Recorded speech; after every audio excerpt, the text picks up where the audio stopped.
What's up and welcome back everyone, it's the Action Figure Freak once again with another Star Wars Saturday, and today got to the Star Wars Black Series number 17 Anakin Skywalker, which was released pretty recently from the Ahsoka series. And this is needed a lot since I got around 50 Black Series figures now and mostly all the main characters, and I still didn't get Anakin. I even got like Fives and Rex, but still no Anakin. So I would say, let's stop the talking for a second and get this thing open. And here we got him right out of the box, giving you a quick 360 at first, as always, so you can see the figure for yourself a little bit better.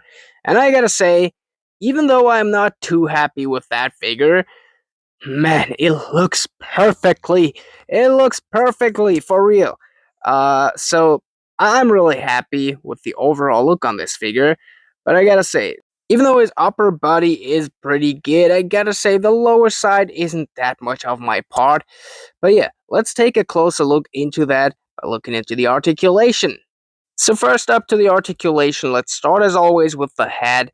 Here we got the double-sided neck joint. The upper side moves really good and freely, and the lower not that much. We got a really good butterfly joint on here. And here the one-jointed swiveled elbows. And I gotta say, these are pretty good because they connect in almost each angle. Here we got horizontal hinged hands for both sides, which is really sad. Then we get the upper chest swivel here, hidden under his robe. Looks pretty okay from the movability, but the legs here. You see, there isn't that much range here, which sucks a lot, but yeah. Here we get the upper swivels, we get the double jointed pinned knees, and also these are pretty bad.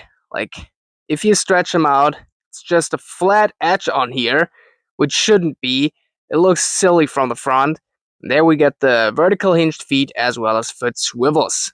For the accessories, we don't get that much, like 2 pieces if you want to count it as that. First up, his lightsaber handle, which looks pretty okay. And then we got the saber itself, which is kind of the same mold as always. But if we connect it to the handle, I don't know if you can see it, but there's a little gap in the saber itself for the higher edge of the handle, so it kind of locks into there. And of course, on the little peg of the handle, we can attach it to the peg hole on his belt, so he can carry his saber without being on. But I would say let's get to the important part of this video, the quick rating 1 to 10, where I show you some quick poses and talk about some pros and cons. You know how it's going. And yeah, as I've said, overall I'm pretty happy with this figure, but the downsides are they are harsh, okay? They are harsh.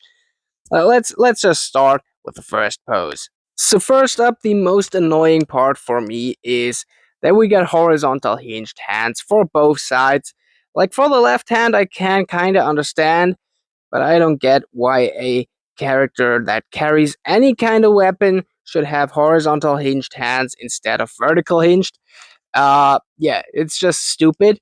The knees are, as I've said before, really bad. It's really hard to pose that figure quite right.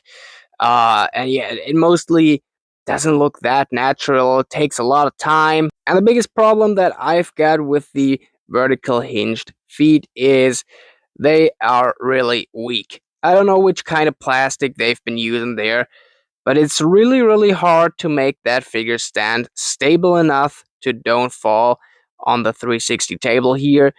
Yeah, it's pretty sad.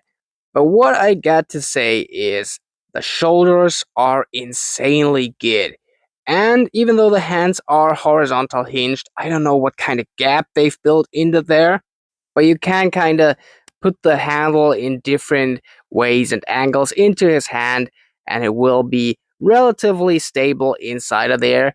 But yeah, as I've said, vertical hinged hands would have been better, but the shoulders are insanely good because, like, even though he got that torso piece here on the neck, these butterfly joints are moving really good and freely, and they made the shoulders inside so thin that he can move even better with that. So that's really amazing.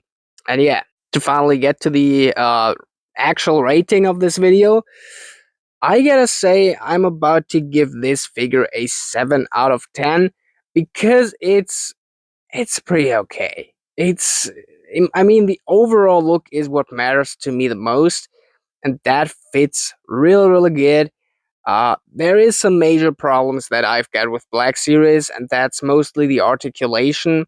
I don't know what they're doing over there, but how can Marvel Legends and Black Series be so far beyond of each other?